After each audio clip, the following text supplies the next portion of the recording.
वो कौन सी थी वो आप मुझे बताएंगे। उस संस्था की स्थापना उन्होंने कब की थी आप मुझे वो भी बताएंगे। ठीक है, उस संस्था की स्थापना उन्होंने कहाँ की थी ये भी बताएंगे। रामकृष्ण मिशन उन्होंने नहीं बनाया था, कहाँ की थी ये भी बताएंगे। ठीक है, और उनका प्रमुख नारा क्या था आप मुझे ये भी बताइए। और इन्होंने एक प्रमुख पुस्तक लिखी थी वो कौन सी थी आप मुझे वो भी बताइए। इतने क्वेश्चन के आंसर साथ में दीजिए। और ये जो क्वेश्चन नंबर 54 है इसका आंसर तो खैर हो ही जाएगा। फिर क्वेश्चन नंबर 54 का आंसर तो हो ही जाएगा, उसमें तो कोई दो राय नहीं है। लेकिन आपके पास दूसरे क्वेश्चन है, उनके भी मुझे आंसर बताइए। स्वामी दयानंद सरस्वती ने रुद्रप्रयाग की यात्रा किस वर्ष की थी? तो इस क्वेश्चन का आंसर ठीक है 1890। ठीक है 1890, तो ठीक है, इसमें कोई दिक्कत नहीं है। लेकिन आप मुझे अब बाकी क्वेश्चंस के आंसर बताइए। एक सवाल है एक संस्था की स्थापना की थी, वो संस्था का नाम क्या है। फिर सवाल है कि कब की थी, एक क्वेश्चन आपको है। कहाँ की थी, नारा क्या था, पुस्तक कौन सी लिखी थी उन्होंने। ये सब चीजें मुझे बताइए दोस्तों फटाफट में। ये आपको सामान्य ज्ञान में काम आने वाली चीजें हैं। और ये क्वेश्चन जो उत्तराखंड रुद्रप्रयाग वाला है वो क्वेश्चन अलग है। ठीक है, तो फटाफट करके बताइए, जितना जल्दी जितना ज्यादा फास्ट हो सकता है आप बताइए। ठीक है, बताइए दोस्तों, मैं जरा चार्जर लगा देता हूं, है ना।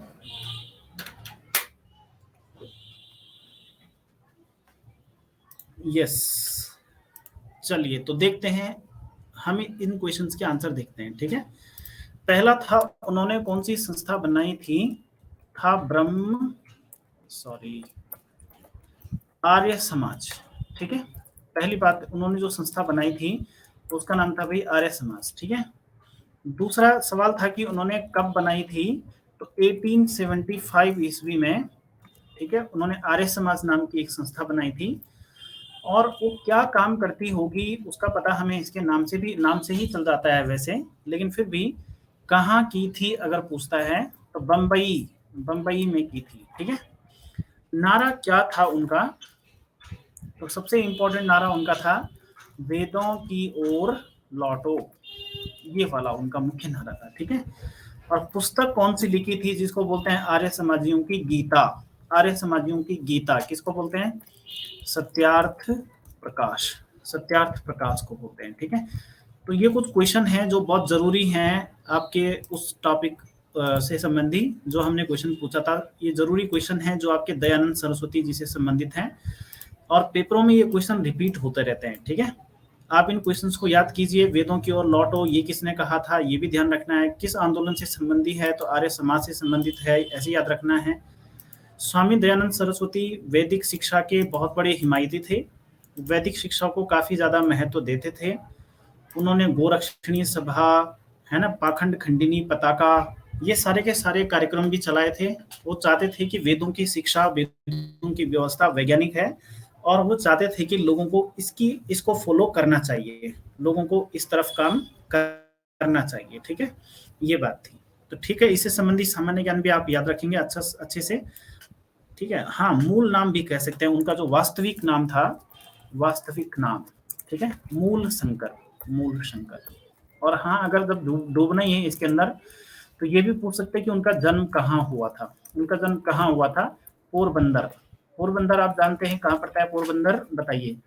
पोरबंदर में एक भारत के राष्ट्रीय आंदोलनकारी का जन्म भी हुआ था, वो भी आप मुझे बताइए दोस्तों। और साथ में मुझे ये बताइए कि पोरबंदर भारत के कौन से राज्य में पड़ता है। ठीक है,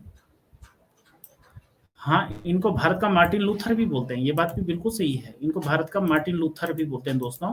ये चीज भी आपके काम आ सकती है कि भारत का मार्टिन लूथर किसको बोलते हैं। ठीक है, तो चलिए यहाँ पे स्वामी दयानंद सरस्वती ने रुद्रप्रयाग की यात्रा किस वर्ष की थी, सन 1890 में की थी। आर्य समाज की स्थापना की थी सन 1875 में की थी, बंबई में की थी। वेदों की ओर लौटो नारा दिया था उन्होंने। सत्यार्थ प्रकाश उनकी एक पुस्तक है। मूल शंकर उनके बचपन का नाम है, और पोरबंदर गुजरात में उनका जन्म हुआ था। ठीक है, यस। इस क्वेश्चन के बारे में जो डिटेल जानकारी मुझे आपको देनी थी वो ये जानकारी है, और आपको इसी तरह से नोट करके भी रखना चाहिए। ठीक है, चलिए अगले क्वेश्चन की तरफ चलें। यस टाइप करें सारा,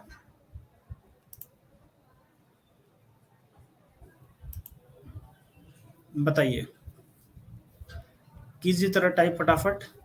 yes yes yes yes yes, good.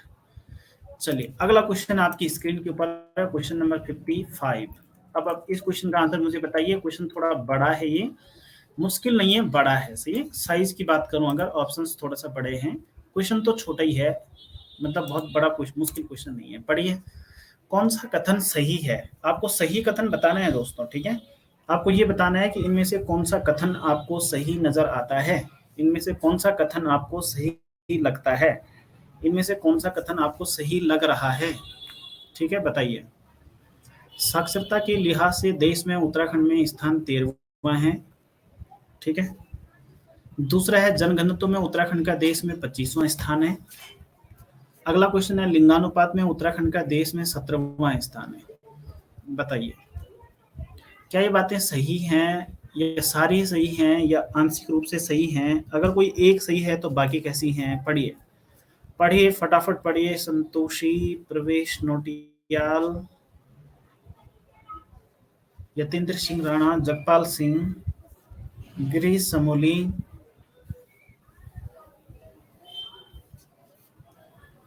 बताइए दोस्तों। कुछ लोग बी बता रहे हैं, कुछ लोग डी बता रहे हैं, तो अब जरा एक बार पढ़ो और फटाफट में बताओ, ठीक है।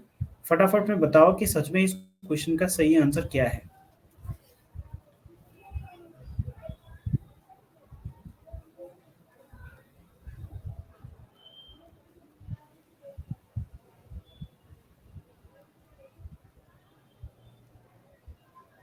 ठीक है, हो गया ना सबका? आनंद चौहान, अंजना असवाल, प्रवीण नौटियाल, संतोषी, मनीषा बडोनी, सभी लोग डी टिक कर रहे हैं।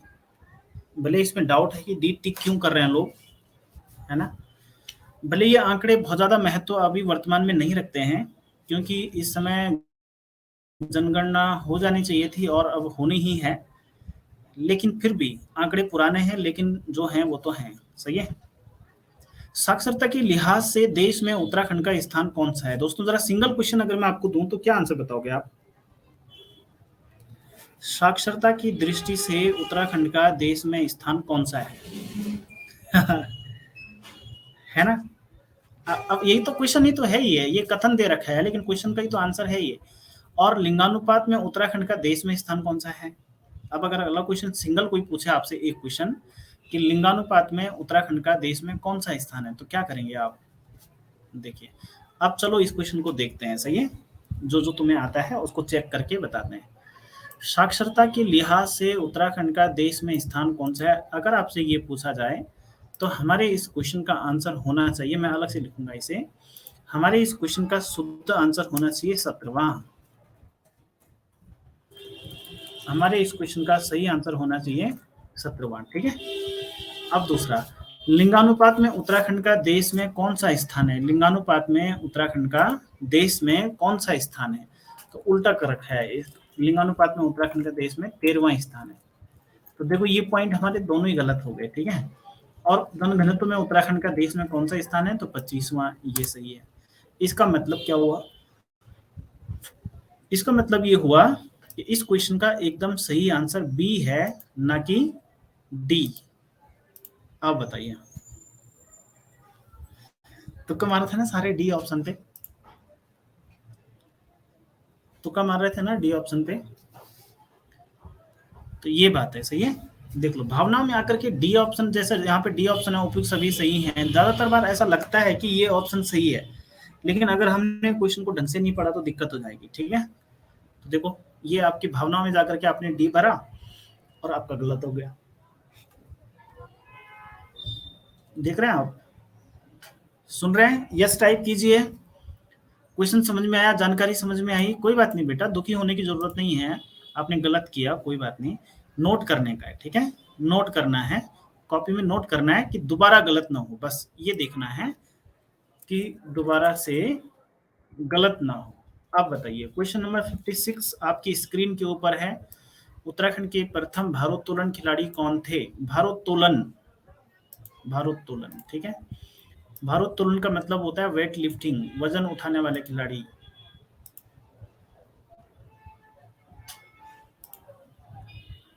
भारत के प्रथम भारोत्तोलन खिलाड़ी कौन थे?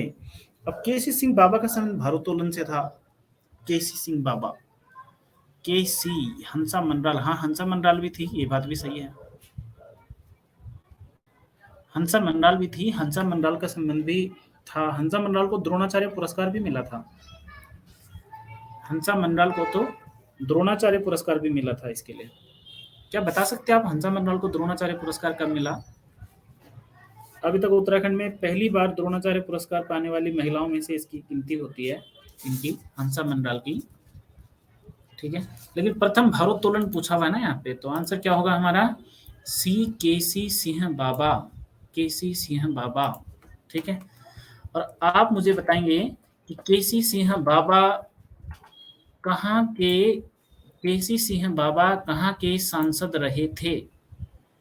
केसी सिंह बाबा ने चुनाव लड़के जीता भी था, ठीक है, लेकिन कहाँ से चुनाव लड़ा था, कौन सा चुनाव लड़ा था, मुझे बताइए। नैनीताल से चुनाव लड़ा था और अल्मोड़ा में, बिल्कुल सही बात है, नैनीताल से चुनाव लड़ा था दोस्तों उन्होंने लोकसभा के लिए, तो नैनीताल से उन्होंने इलेक्शन लड़ा था और केसी सिंह बाबा जीत भी गए थे। यस बिल्कुल, नैनीताल से केसी सिंह बाबा ने चुनाव लड़ा था और केसी सिंह बाबा नैनीताल से चुनाव लड़ते हुए जीत भी गए थे, सही है। तो राजनीति से भी इनका संबंध रहा, ये बात भी आप अच्छे से ध्यान करके रखेंगे, ठीक है। नेक्स्ट, चाइना वॉल किस खिलाड़ी का उपनाम है? चाइना वॉल के नाम से किस खिलाड़ी को जाना जाता है? चाइना वॉल के नाम से किस खिलाड़ी को जाना जाता है उत्तराखंड में, बताइए। और अगर आपने राम सिंह क्षेत्री भरा तो आप मुझे ये भी बताएंगे साथ में कि कौन से खेल के खिलाड़ी थे ये भी आप मुझे बताइए कि ये खिलाड़ी कौन से खेल के थे, सही है। बताइए दोस्तों, ये खिलाड़ी कौन से खेल के थे? ऐसा भी क्वेश्चन आता है पेपर में, सीधा आता है, तो राम बहादुर छेत्री का संबंध कौन से खेल से है, ऐसा आता है क्वेश्चन, ठीक है। राम बहादुर छेत्री का संबंध कौन से खेल से है, ऐसे आपको क्वेश्चन में पेपर में क्वेश्चन मिल सकता है, ठीक है। बताते जाइए। फुटबॉल, क्या आप बता सकते हैं त्रिलोक सिंह बसेड़ा का संबंध कौन से खेल से है? क्या आप मुझे बता सकते हैं कि त्रिलोक सिंह बसेड़ा कौन से खेल के खिलाड़ी हैं? त्रिलोक सिंह बसेड़ा,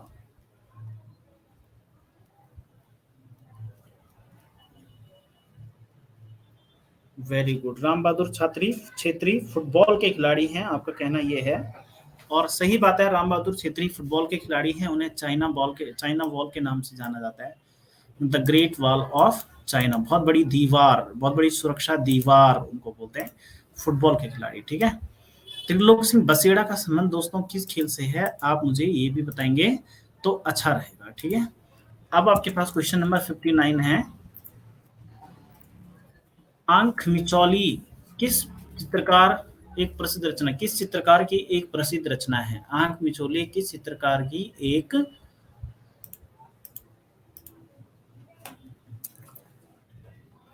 आंख मिचौली किस चित्रकार की एक प्रसिद्ध रचना है?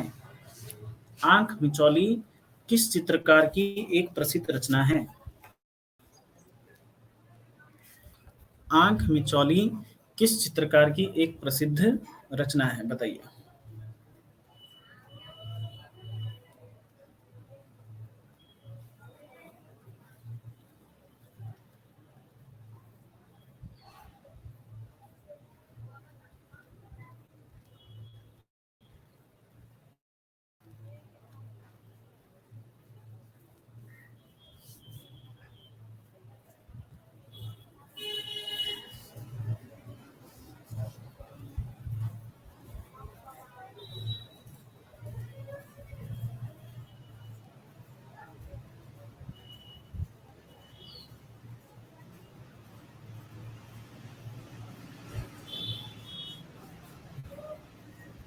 Good, very good, C option आ रहा है, मनकू मनकू मनकू। आप जानते हैं चैतू और मनकू को जानते हैं आप? मनकू या मणकू भी बोलते हैं इन्हें। आप बता सकते हैं किसके दरबारी चित्रकार थे ये दोनों? आंख मिचौली चित्रकला वाले चित्रकार चैतू और मणकू। आप बता सकते हैं चैतू और मणकू किसके दरबारी थे? चैतू और मणकू किस टिहरी रियासत के शासक के समकालीन चित्रकार थे? चैतू और मणकू किस किस गढ़वाली कह सकते हैं, या टिहरी रियासत के, किस टिहरी रियासत के शासक के दरबारी थे? ये क्वेश्चन भी अलग से आपको पूछा जा सकता है चैतू और मणकू के बारे में, ठीक है। तो भाई बहुत अच्छी बात है, जो सुदर्शन शाह थे, सुदर्शन शाह थे उनके समकालीन थे भाई चैतू और मणकू, याद रखना, ठीक है। चैतू और मणकू दोनों ही उनके समकालीन थे, ठीक है। किसके? सुदर्शन शाह के समकालीन थे, यानी कि सुदर्शन शाह का शासनकाल था 1815 से 1859, ये शासनकाल था, ठीक है। 1815 से सन 1859 ईस्वी, इसको याद रखने की जरूरत है, ये आपके बहुत काम आएगा, ठीक है। नेक्स्ट अगला क्वेश्चन, उत्तराखंड के प्रथम प्रोटेम स्पीकर कौन थे? उत्तराखंड के पहले प्रोटेम स्पीकर कौन थे? आप समझिए, सबसे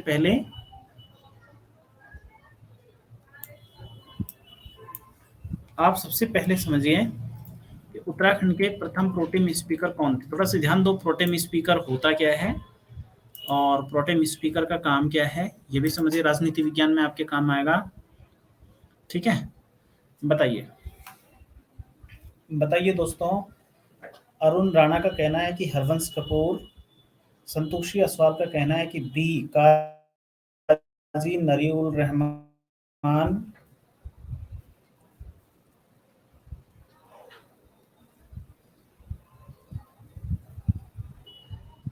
किसी का कहना है कि ए काजी निजामुद्दीन। देखो भी थोड़ा सा ध्यान दो, बारीकी से करने की कोशिश करो तो आपको पता चल जाएगा, ठीक है। क्वेश्चन फिर से पढ़ो, उत्तराखंड के प्रथम प्रोटेम स्पीकर का काम क्या है? देखो, अगर आप इस शब्द को समझेंगे तो आपको सारा गेम समझ में आ जाएगा, ठीक है। अगर आप थोड़ा इस गेम को समझेंगे तो आपको सारा गेम समझ में आने लगेगा, लेकिन उसके लिए आपको थोड़ा सा ध्यान तो और देना ही पड़ेगा, ठीक है।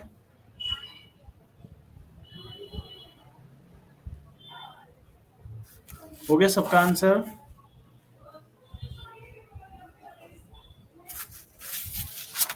हो गया सबका आंसर भाई, वेरी गुड। कुछ लोग बी बता रहे हैं, कुछ लोग ए बता रहे हैं, ए और बी के बीच में आप लोग फंस गए, है ना। तो हमारे इस क्वेश्चन का देखिए, प्रोटेम स्पीकर समझते हैं पहले, ठीक है। ये स्पीकर नहीं है, पहली बात। जैसे कई लोगों ने हरवंश कपूर का नाम लिखा है, तो इसका मतलब स्पीकर नहीं है, ठीक है। इसका मतलब स्पीकर नहीं है, इसका मतलब है प्रोटेम स्पीकर, ठीक है। ये क्या होता है कि जब जो चुनाव समाप्त होते हैं, चुनाव परिणाम आते हैं, तो प्रथम दिवस की बैठक में ये अध्यक्षता करता है, और नए अध्यक्ष क्यों बोलो, नए सदस्य बोलते हैं सीधा, नए सदस्यों को शपथ दिलाता है, नए सदस्यों को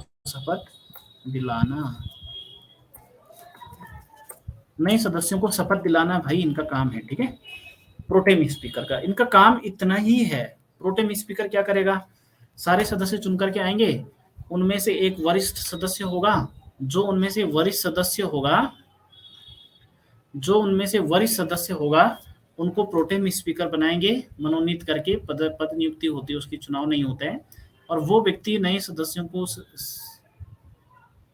ठीक है, शपथ दिलाएगा और उस दिन की बैठक की अध्यक्षता करेगा। बस एक ही दिन का काम है, सही है। उसके बाद फिर रेगुलर जो सदस्य है वो आएगा। असल में हमारे भारतीय संविधान में ये व्यवस्था है कि जो सदस्य हैं लोकसभा के या विधानसभाओं के, वो सदस्य के रूप में शपथ लेंगे, लेकिन उनमें से जो अध्यक्ष के रूप में शपथ कोई अलग से नहीं लेगा, तो उनको सदस्य के रूप में शपथ दिला करके फिर प्रोटेम स्पीकर अपना काम पूरा करता है, और वो जो सदस्य होते हैं वो अपने में से किसी एक को अध्यक्ष चुनते हैं, जिसको वो अध्यक्ष चुनते हैं वो अध्यक्ष आकर के अपनी कुर्सी संभालता है, ठीक है। तो ऐसे व्यक्तियों में पहले व्यक्ति का नाम क्या था, तो काजी नरीउल रहमान, ऐसे व्यक्ति का पहला नाम था काजी नरीउल रहमान, ठीक है। नेक्स्ट, अब अगला क्वेश्चन क्या लिख रहा है भाई, त्रिलोक सिंह बसेड़ा का खेल, फुटबॉल 60। दक्षिणी ध्रुव पर जाने वाली उत्तराखंड की प्रथम महिला का क्या नाम था? दक्षिणी ध्रुव पर जाने वाली उत्तराखंड की पहली महिला का नाम क्या था? बताएं दोस्तों, थोड़ा करंट अफेयर्स भी क्या बोले, अब तो काफी टाइम हो गया है, पर उत्तराखंड है, इसमें कुछ भी पूछा जा सकता है कि नहीं? दक्षिणी ध्रुव पर जाने वाली उत्तराखंड की प्रथम महिला का क्या नाम था? दक्षिणी ध्रुव पर जाने वाली उत्तराखंड की प्रथम महिला आपसे पूछी गई है, ठीक है? दक्षिणी ध्रुव पर जाने वाली उत्तराखंड की प्रथम महिला का क्या नाम था, बताइए।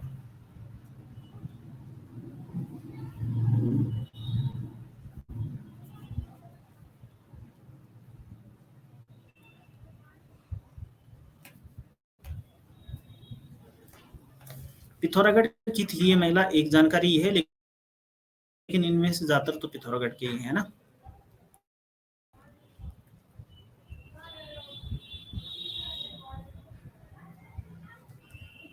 वेरी गुड, सबका आंसर बी है। सबका आंसर बी है और एकदम सही आंसर है ये। सबका आंसर दोस्तों बी है और ये एकदम सही आंसर आप बता रहे हैं, बी, रीना धर्म सत्तू। क्या विनीता फर्तियाल का रिकॉर्ड बता सकते हैं? क्या आप ये बता सकते हैं कि विनीता फर्तियाल का रिकॉर्ड क्या है? विनीता फर्तियाल को लोग क्यों याद करते हैं? विनीता फर्तियाल का क्या रिकॉर्ड है, उसको क्यों याद किया जाता है? चलिए खैर, इस क्वेश्चन का आंसर रीना धर्म सत्तू है, तो चलेगा सही।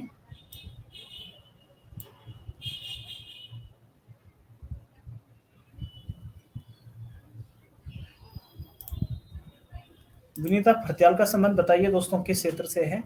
और इस क्वेश्चन का आंसर तो बी है, रीना धर्म सत्तू, तो चलेगा, ठीक है। विनीता फर्त्याल का संबंध किस क्षेत्र से है? अगर दोस्तों ये क्वेश्चन पूछा जाएगा तो हम कहेंगे विनीता फर्त्याल एक भूगर्भ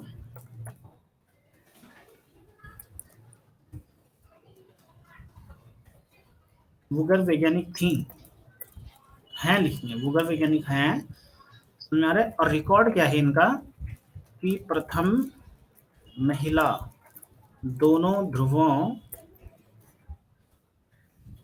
पर जाने वाली दोनों ध्रुवों पर जाने वाली पहली महिला कौन थी? उत्तरी ध्रुव पे भी गई और साथ में दक्षिणी ध्रुव पे गई। दोनों ध्रुवों पर जाने वाली पहली महिला कौन थी? तो इस क्वेश्चन का आंसर होगा विनीता फर्त्याल। क्या नाम होगा जी? विनीता फर विनीता फर्त विनीता फर्त्याल, समझ में आ रहा है? यस, तो ये बात है, ये अलग क्वेश्चन हो गया, ये अलग क्वेश्चन हो गया, ठीक है। ठीक है, देख लिया आपने फ्रेंड्स? यस नो टाइप करो जरा।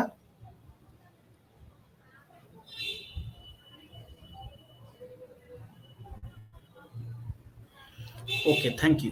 अगला क्वेश्चन देखते हैं, ठीक है। चलिए अब चले हम नेक्स्ट क्वेश्चन पे, ठीक है।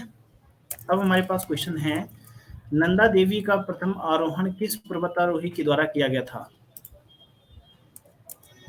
इनमें से मतलब, ठीक है।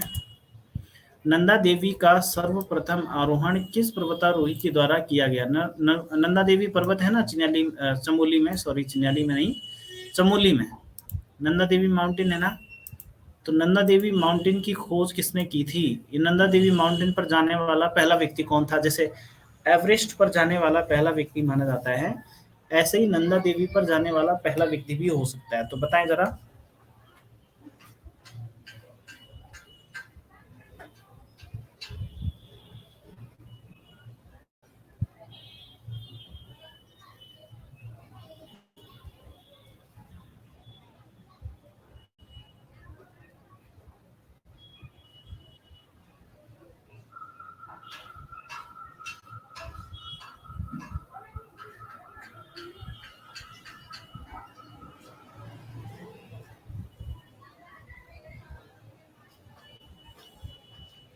बी, सभी लोगों को बी आंसर लग रहा है, एकदम सही आंसर है, ठीक है।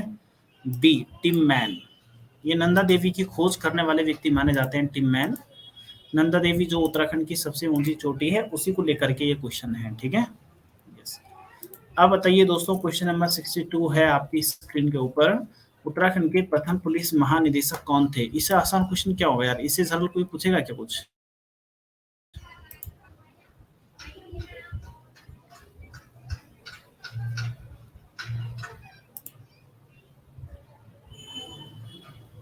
बताइए बताइए बताइए। A for apple, A for apple tick करते रहिए, फटाफट फटाफट टिक कीजिए।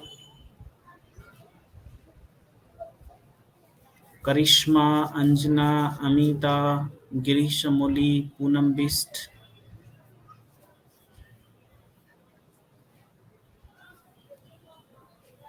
चलिए भाई, जिन्होंने ए टिक करना था वो उन्होंने कर चुके हैं, और जो लोग इतने आसान क्वेश्चन के बारे में अब सोच रहे हैं कि करना क्या है, इसका मतलब उन्हें नहीं आता होगा, है कि नहीं।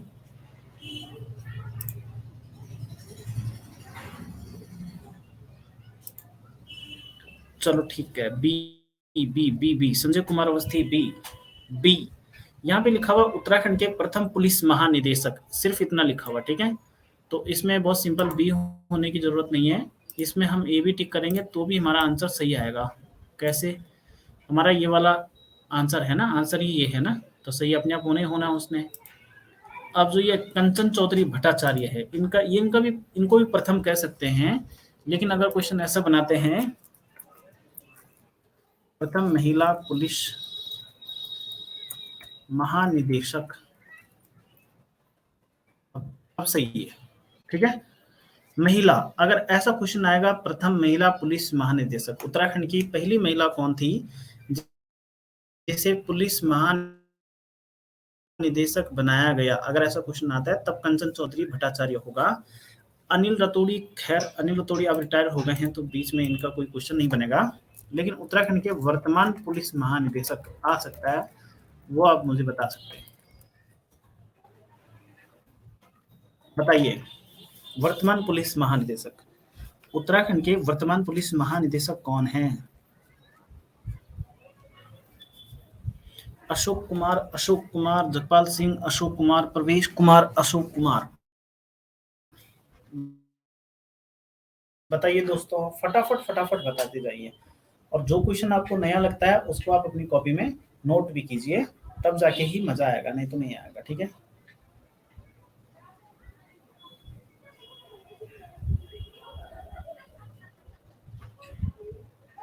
वेरी गुड, अशोक कुमार, ठीक है। कुमार जी, कुमार जी क्या होता है, तो चलिए इस वाले क्वेश्चन का आंसर तो खैर ए है, जो ये क्वेश्चन आपकी स्क्रीन के ऊपर है। चलिए इस क्वेश्चन का आंसर तो ए है, अशोकांत शरण, ठीक है। अशोकांत शरण, प्रथम महिला का नाम है कंचन चौधरी भट्टाचार्य, और वर्तमान वाले का नाम है अनिल रतूड़ी। तो बहुत जबरदस्त बात है, ठीक है। ये सारे क्वेश्चन है, ये सारे क्वेश्चन में से कभी भी कोई भी क्वेश्चन आपसे पूछा जा सकता है दोस्तों। अब मुझे बताइए क्वेश्चन नंबर 63 का आंसर, क्वेश्चन नंबर 63।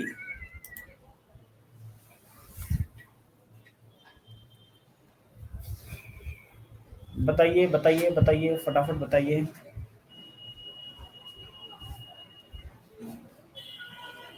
आराम से पढ़ो, कोई बात नहीं, बड़ा क्वेश्चन है तो बड़े आराम से ही पढ़ो।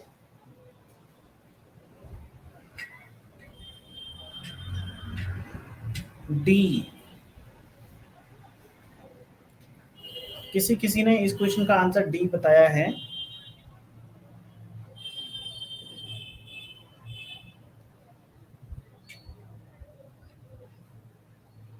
डी डी डी डी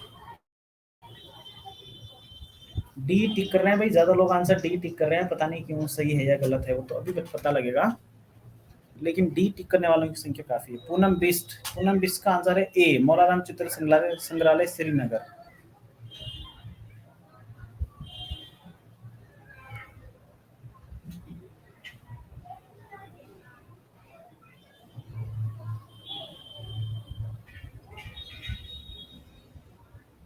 नीलम, मीनाक्षी, आनंद चौहान, जगपाल सिंह।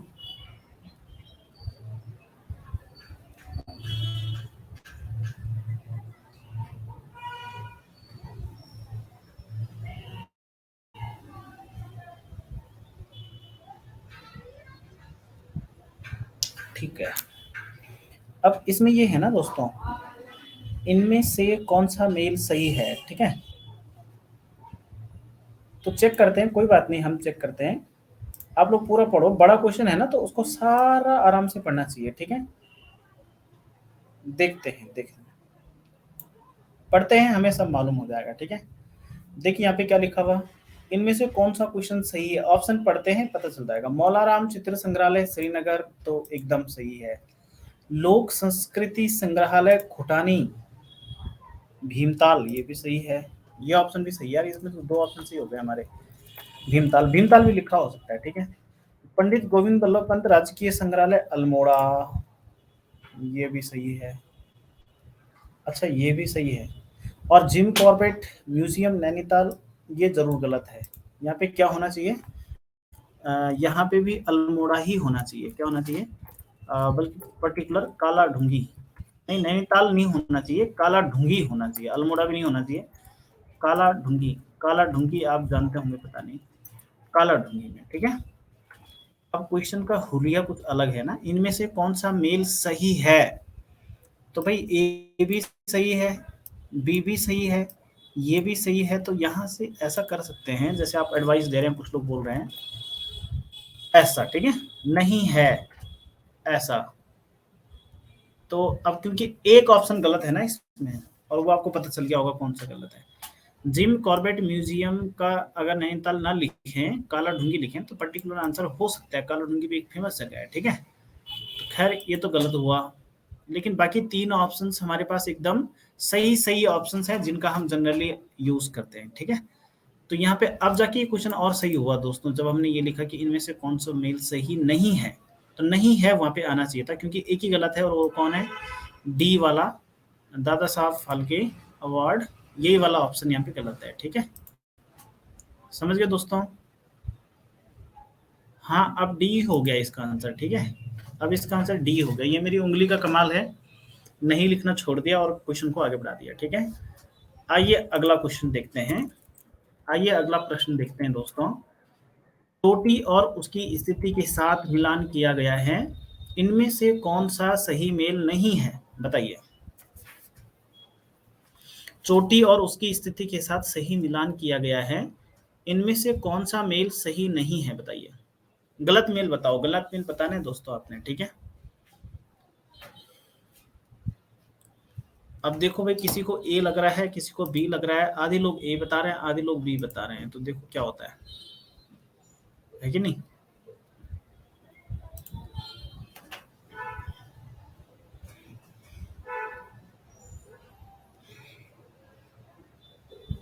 बताते जाइए, कुछ लोग बी बता रहे हैं, ज्यादा लोग बी बता रहे हैं, कुछ लोग ए भी बता रहे हैं, कुछ लोग ए बता रहे हैं, कुछ लोग बी बता रहे हैं, बी बताने वालों की संख्या ज्यादा है।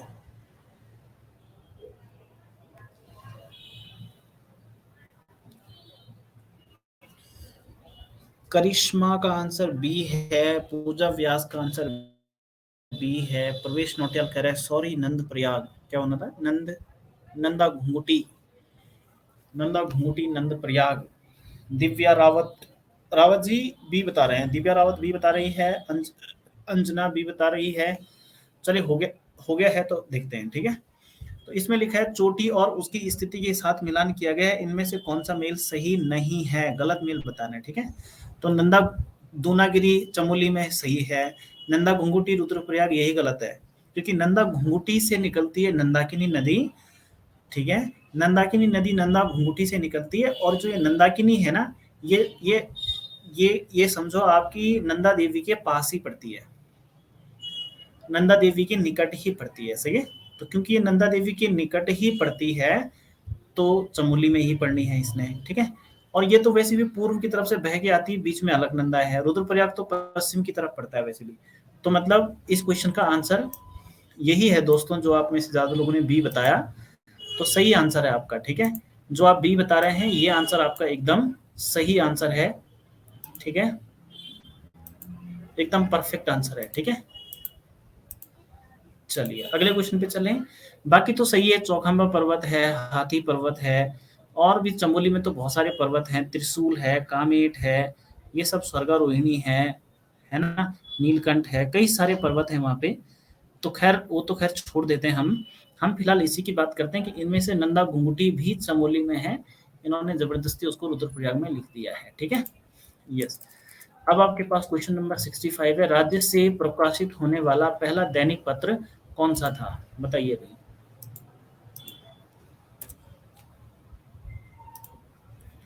दैनिक पत्र पहला कौन सा था, ये क्वेश्चन है, ठीक है। दैनिक माने जो डेली छपता है, ठीक है, डेली न्यूज़पेपर जो छपता है उसकी बात हो रही है, ठीक है। बताइए बताइए दोस्तों,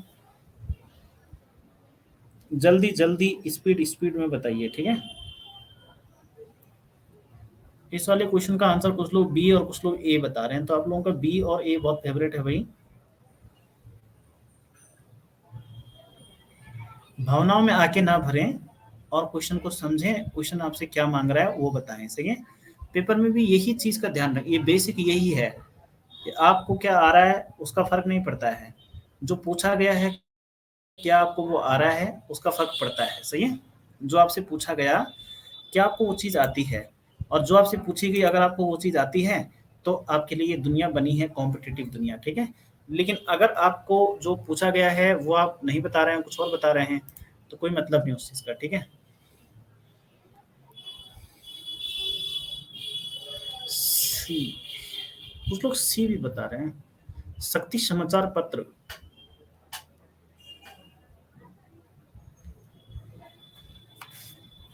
चलिए ठीक है, तो क्वेश्चन नंबर 65 जो आपकी स्क्रीन के ऊपर आपको दिख रहा है दोस्तों, इस वाले क्वेश्चन का एकदम परफेक्ट आंसर है बी, पर्वतीय। अब आप मुझे ये बताएंगे इसके साथ कि पर्वतीय नाम का समाचार पत्र कब और कहां से प्रकाशित होता था, ये क्वेश्चन भी बहुत ज्यादा इंपॉर्टेंट है। जब हम पर्वतीय समाचार पत्र की बात कर रहे हैं तो हमें ये पता होना चाहिए कि ये पर्वतीय समाचार पत्र कब और किसके नेतृत्व में प्रकाशित होता था, पर्वतीय पत्र, ठीक है। बताइए, क्वेश्चन का आंसर बी ही है दोस्तों, ठीक है। बताइए, कमेंट बॉक्स में टाइप कीजिए दनादन पर्वतीय पत्र के बारे में। फेमस तो शक्ति समाचार पत्र भी फेमस था, बद्रीदत्त पांडे का गढ़वाली समाचार पत्र भी फेमस था, है ना। बताइए, सुन पा रहे हैं आप मेरी आवाज, ऐसा तो नहीं कि आप मेरी आवाज ही नहीं सुन रहे हैं। अगर सुन रहे हैं तो यस टाइप कीजिए, ठीक है।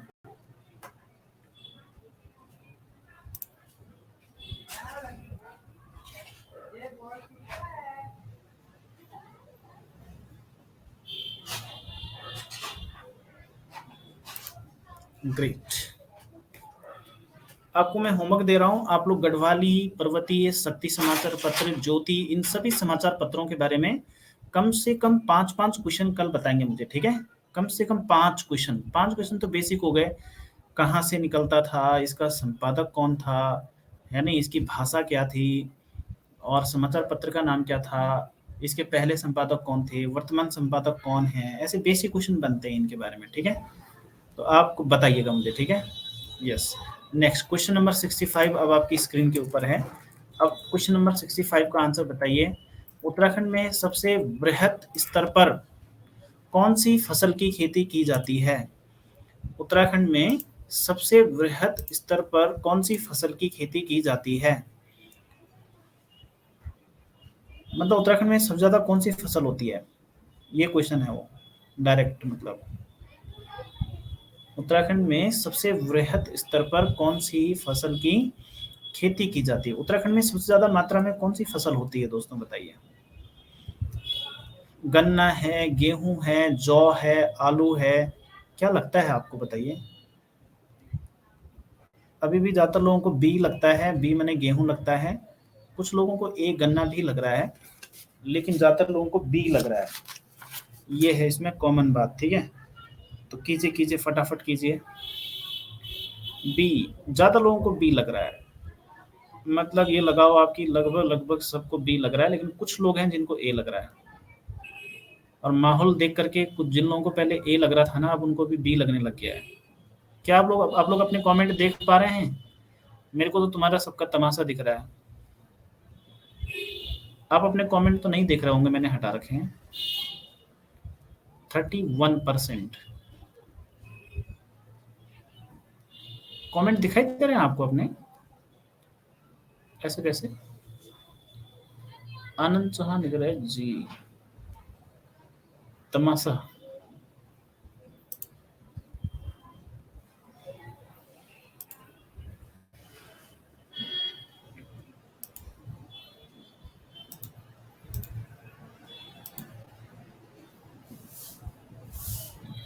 अच्छा, जब टाइप कर रहे हैं तब। अच्छा, उस समय चलो उतना चलेगा, ठीक है, उतना चलेगा। ठीक है, ठीक है।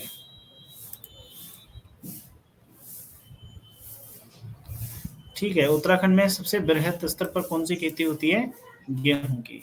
हाँ, 31% भाग पर उत्तराखंड में गेहूं की खेती होती है। ये बात एकदम सही है। आप मुझे ये बताओ कि भारत में सबसे अधिक क्षेत्रफल पर कौन सी खेती होती है? ये मुझे साइड में बताइए दोस्तों जरा, कमेंट बॉक्स में मुझे ये बताइए, भारत में सबसे ज्यादा मात्रा में कौन सी खेती होती है? ये तो उत्तराखंड की बात थी जो अभी थी, सही है। जो हम अभी बात कर रहे थे ये तो उत्तराखंड के बारे में बात कर रहे थे, लेकिन आप मुझे भारत के बारे में मार्गदर्शन कीजिए। भारत में सबसे ज्यादा मात्रा में कौन सी खेती होती है? चावल की होती है। भारत के लोग तो भातिया हैं, भातिया। गन्ना 6%, ठीक है। Okay, very good, very good, अच्छी बात है, अच्छी बात है। आप लोगों की तैयारी को देखकर मुझे अच्छा लग रहा है। बस खाली एक डाउट है मुझे कि तुम लोग लगातार करोगे कि नहीं करोगे, ठीक है। लगातार अगर आप तैयारी करते हैं तो 100% मूर्ख से मूर्ख, धीमा से धीमा आदमी भी फास्ट हो जाता है। लेकिन जरूरत है लगातार करने की, ठीक है। अब पीछे नहीं देखने का, आगे देखने का। नाग टिब्बा किस जिले में पड़ता है? टिब्बा किस जिले में पड़ता है? अच्छा, अगर मैं ऐसा क्वेश्चन बनाऊं, टिहरी टिहरी टिहरी, सभी लोग टिहरी बता रहे हैं। अगर सपोज इसके साथ ही मैं ऐसा क्वेश्चन बनाऊंगा, नाग टिब्बा टिहरी में कहाँ है? ऐसा ऐसा क्वेश्चन बनाऊं, अगर मैं इस तरह का क्वेश्चन बनाऊं और ऑप्शन दूं ऐसे, जैसे ऐसा दे दूं, बूढ़ा केदार, बूढ़ा केदार। ऑप्शन बी दे दूं प्रताप नगर। अब देखते हैं कि आपको कितना पता है, ठीक है। प्रताप नगर। अगर ऑप्शन सी दे दूं जौनपुर। ऑप्शन डी दे दूं नरेंद्र नगर। तो आप बताओ, पर्टिकुलर आंसर बताओ, पर्टिकुलर आंसर बताओ।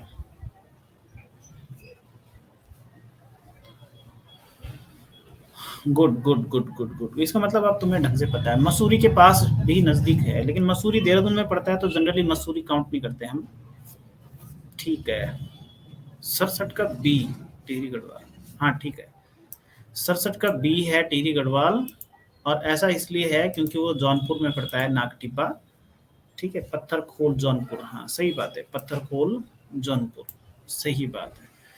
अब क्वेश्चन नंबर 67 है दोस्तों आपकी स्क्रीन के ऊपर। आप मुझे इस क्वेश्चन का आंसर बताइए, ठीक है।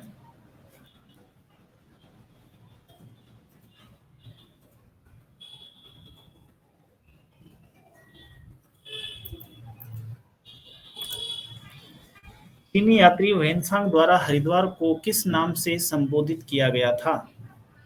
चीनी यात्री वेनसांग ने हरिद्वार को किस नाम से संबोधित संबोधित किया था? कुपिला के नाम से, महाभद्र के नाम से, मुयुलो के नाम से, या मयूरपुर के नाम से? बताइए।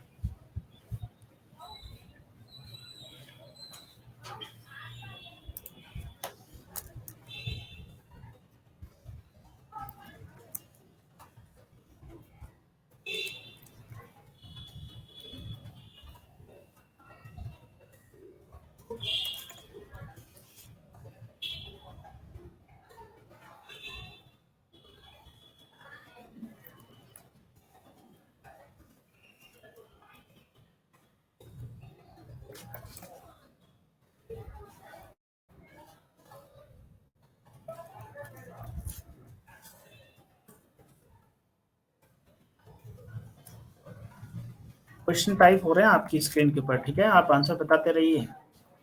क्वेश्चन टाइप हो रहे हैं दोस्तों आपकी स्क्रीन के ऊपर, आप मुझे आंसर बताते रहिएगा, ठीक है। हम्म,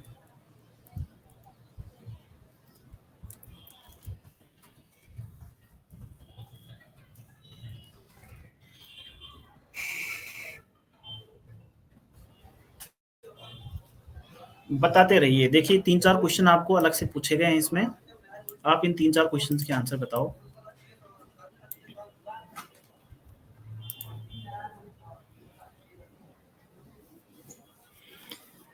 वेनसांग, चलिए वेनसांग ने मोइलो हरिद्वार के लिए बोला था, चलो इसको भी मान गए, सही बात है।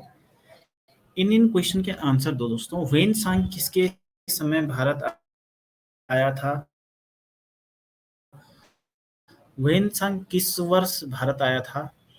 वेनसांग किसका राजदूत था? से भारत आया था, मतलब जिस रास्ते ये भारत आया था वो रास्ते का नाम क्या है?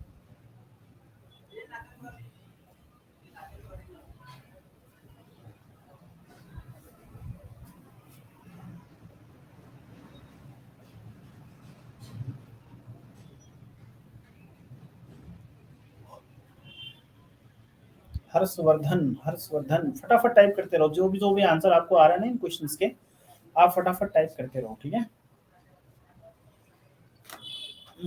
वेरी गुड, बंगाल की खाड़ी, ये क्या है बंगाल की खाड़ी? बंगाल की खाड़ी से आया था? ग्रीस चमोली जी कह रहे हैं बंगाल की खाड़ी से आया था। उस बंगाल की खाड़ी से कैसे आया था वो तो चीन का था। बंगाल की खाड़ी में कहाँ से गया था वो?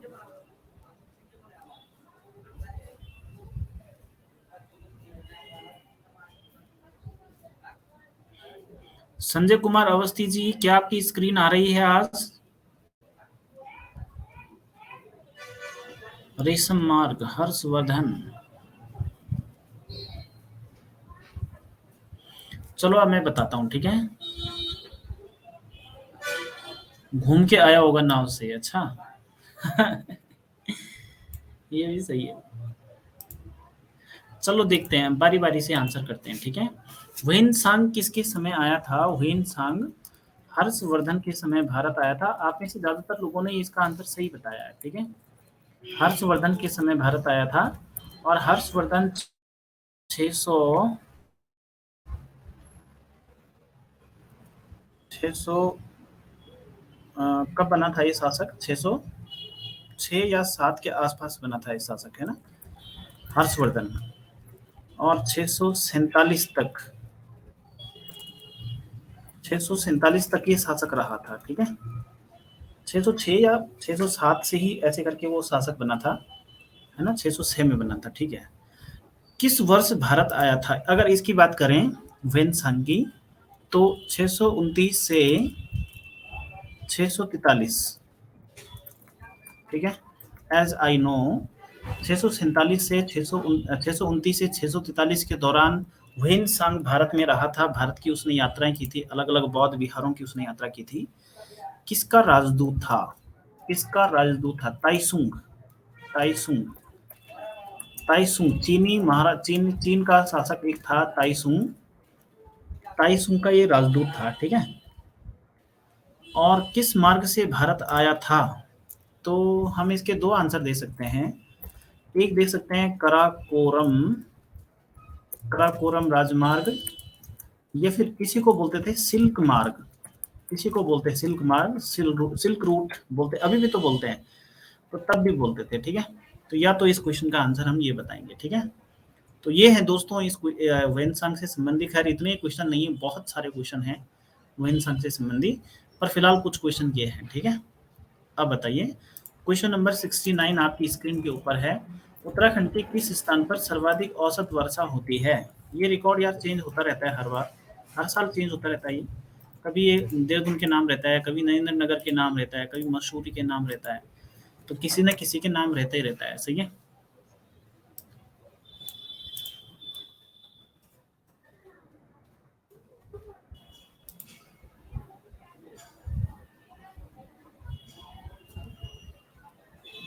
नरेंद्र नगर, नरेंद्र नगर, नरेंद्र नगर।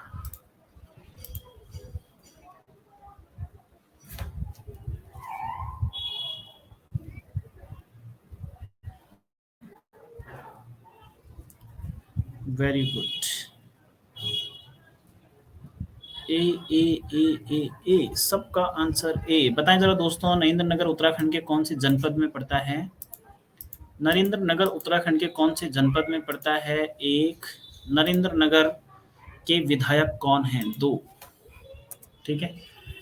अब आज का ये फाइनल क्वेश्चन है आपके लिए, और बहुत ही बेहद सरल क्वेश्चन है आपके लिए। आज का ये अंतिम क्वेश्चन है, और बिल्कुल एकदम जिसको बोलते हैं ना बहुत सरल क्वेश्चन जिसको बोलते हैं, ये है, बताइए जल्दी जल्दी बताइए। आपके लिए बहुत ही आसान क्वेश्चन दोस्तों, सरल क्वेश्चन है दोस्तों, बताइए फटाफट बताइए। कुमाऊनी भाषा की सर्वप्रथम फिल्म का नाम क्या था? सर्वप्रथम फिल्म का नाम क्या था? ठीक है, मेघा कुमाऊनी की पूछा है तो मेघा, ठीक है। अगर यही चीज गढ़वाली की पूछा होता, अगर ये पूछा होता कि गढ़वाली भाषा की पहली फिल्म का नाम बताइए, तब क्या आंसर होता है दोस्तों? अगर क्वेश्चन में ये पूछा होता है कि गढ़वाली भाषा की पहली फिल्म का नाम बताइए, गढ़वाली भाषा की, ठीक है, तो तब हमारा आंसर क्या होता? तब हमारा आंसर जगवाल होता। क्या होता है? Jagwal.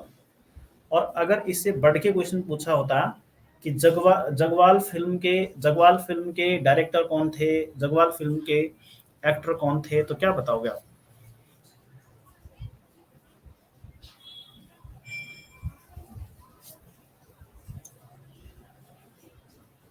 Pareshwar Gaur, very good, very good, very good, very good. ठीक है दोस्तों, तो आज के लिए मैंने आसान क्वेश्चन बना के रखे हुए थे, मैंने कहा चलो कभी कभी आसान बनाने चाहिए, है ना।